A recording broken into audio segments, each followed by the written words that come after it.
Bem, alunos da mineração 2020, nós vamos fazer um resumo de tudo aquilo que a gente viu até agora, né? Quando a gente está falando em cartografia, né, nós devemos saber que ela é uma área do conhecimento que é responsável pela elaboração e estudo dos mapas, né, e das representações cartográficas em geral, né? Isso inclui plantas, croquis, cartas gráficas, entre outros, né?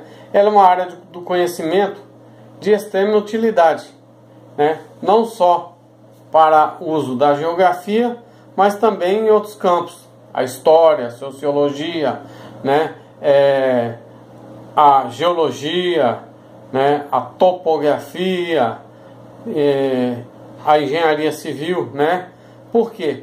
Porque os mapas, eles são formas de uma linguagem para expressar uma dada realidade, ok? Existem dessa forma alguns conceitos, né, básicos de cartografia que vão nos permitir entender, né, do que a gente está falando dessa área de estudo com uma maior facilidade, né? Por exemplo, você saber o que é um mapa, o que é uma escala, o que é uma legenda, o que ele está representando, as suas projeções, né? Para nos auxiliar a identificar com mais facilidade as informações que vão estar contidas no mapa, né? E como nós podemos fazer para elaborar um mapa, né? Então, a seguir nós vamos ter os conceitos básicos que é necessário para a gente desenvolver na cartografia, né? Então, o que é um mapa, né? Ele é uma representação reduzida de uma dada área, de um espaço geográfico, né? Então, ele é o que? Você tem uma representação de uma área que é real, né? Você tem uma determinada área real, você vai reduzir essa área e colocar, né, dentro de um mapa, né? Então, e esse mapa ele pode ser um mapa que seja temático. O que seria isso, né? Ele seria uma representação de um espaço realizada a partir de uma determinada perspectiva ou de um determinado tema. Por exemplo, mapa da pandemia no estado de Minas Gerais, mapa da pandemia na cidade de Paracatu, né? Mapa de número de pessoas isoladas, né? Mapa de exclusão social e assim sucessivamente, né? Vai depender do tema que você queira usar, tá? E o que seriam plantas, né? Seriam representações cartográficas realizadas a partir de uma escala muito grande, ou seja, com uma área muito pequena e um nível de detalhamento maior. Então, quando a gente quer um nível de detalhamento maior, a gente usa uma planta, né? Que ela é realizada a partir de uma escala muito grande, né? Então, se você tem uma escala muito grande, ela representa uma área muito pequena, mas só que o nível de detalhamento é bem grande, né? Ela é muito utilizada a planta quando a gente quer usar para representar a casa, representar uma vila, uma cidade, um bairro, né? Um empreendimento e assim sucessivamente, né? O que seria o croquis, né? O croquis, ele é um esboço cartográfico de uma determinada área, ou seja, é um mapa que ele é produzido, porém ele não tem escala, né? E sem os procedimentos padrão para ser elaborado o mapa. Ele serve apenas para a obtenção de alguma informação geral de uma área. Por exemplo, se você está lá na sua área de trabalho, né, e quer orientar os seus funcionários, você está lá trabalhando na construção de um metrô, por exemplo, você está fazendo escavação, você está com uma determinada situação que tem que se fazer um trabalho específico, né, para conter a rocha que está que possa vir a cair, né? Então você faz um croquis, né, e orienta o seu funcionário, ó, em tal progressiva, né, progressiva 22, a orientação é para que se faça o telamento, ou que se faça o atirantamento, né? Então, aquilo ali vai ser usado para aquele ponto, né, naquela situação, tá? E o que seria uma escala, né? A escala é o quê? A proporção entre a área real e a sua representação em um mapa, né? Geralmente ela aparece designada nos próprios mapas, pode ser na forma numérica ou na forma gráfica. Sobre escala nós vamos ter um parênteses aí que nós vamos falar mais especificamente, tá? E o que seria uma legenda, né? Seria a utilização de símbolos em mapas, né? Para definir algumas representações e está sempre colocado em mapas temáticos, né? Alguns símbolos cartográficos, suas legendas, né?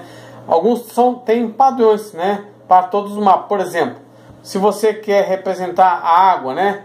Em um determinado mapa, você usa a cor azul. Se você quer representar a vegetação, você usa o verde.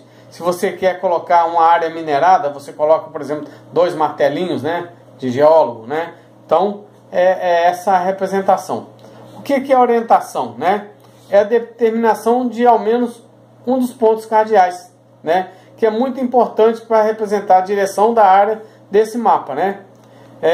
Geralmente alguns instrumentos são utilizados, né? Para orientação cartográfica, que são a rosa dos ventos, a bússola, o aparelho de GPS. E quando você está manuseando com o mapa, essa direção, geralmente o norte, ele vem colocado do seu lado direito do mapa, tá? Frontal a você, tá?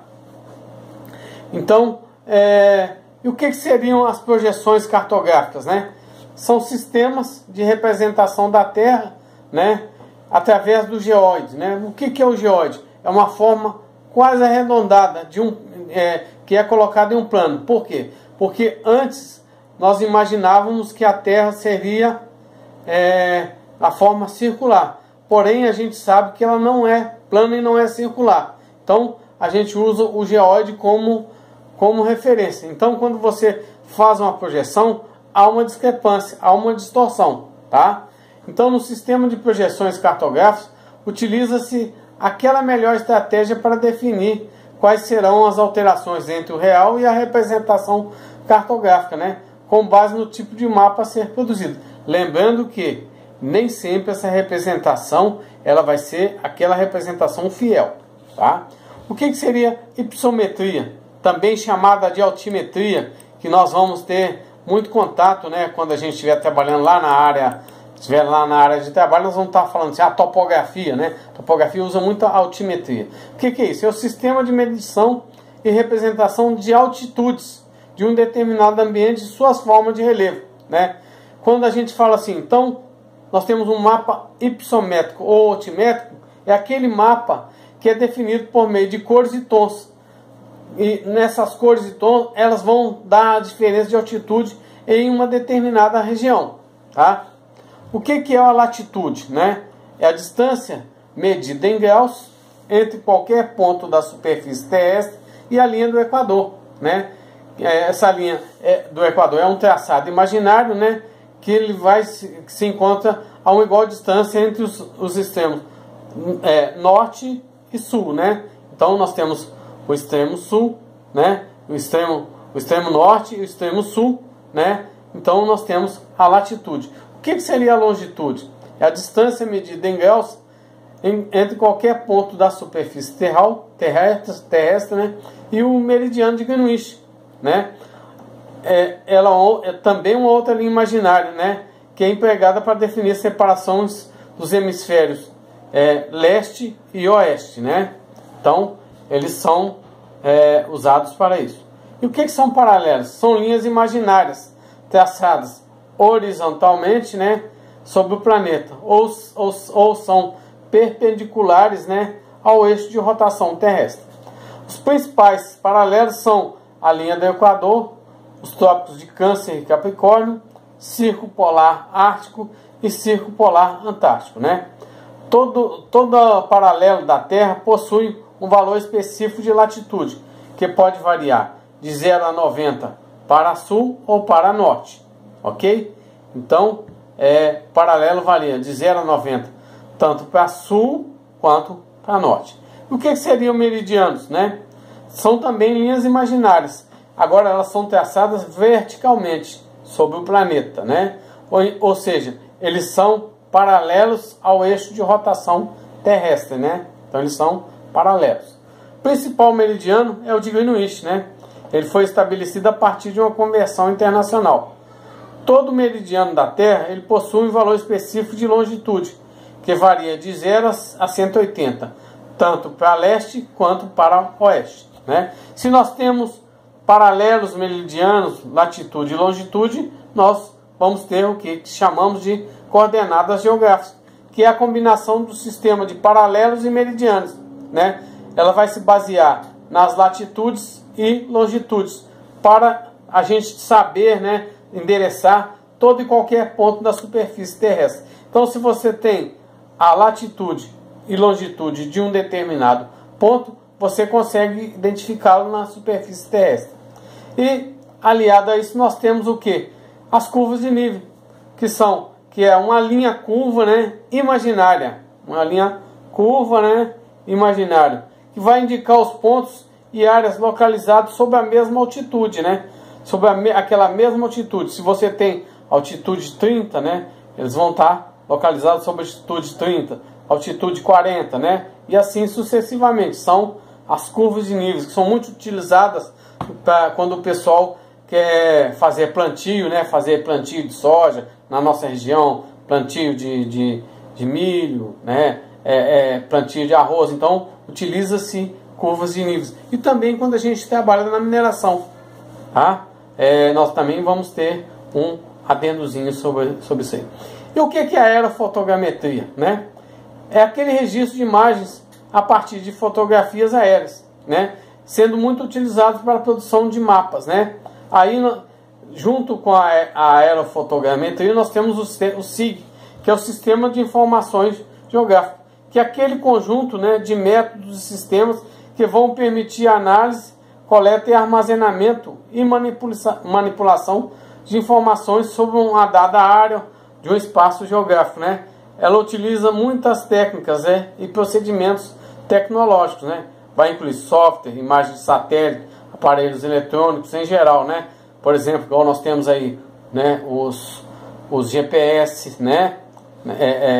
Os drones. Nós temos na mineração, às vezes nós temos lá uma estação total que vai nos ajudar a fazer a coleta do dado de uma bancada ou de uma galeria, né? Então nós temos todo esse sistema que vai ser utilizado, e é um sistema que foi largamente utilizado, né, para que fosse, né, para que nós tivéssemos mais confiabilidade, né, e o nosso trabalho fosse um trabalho mais técnico e um trabalho mais produtivo, né?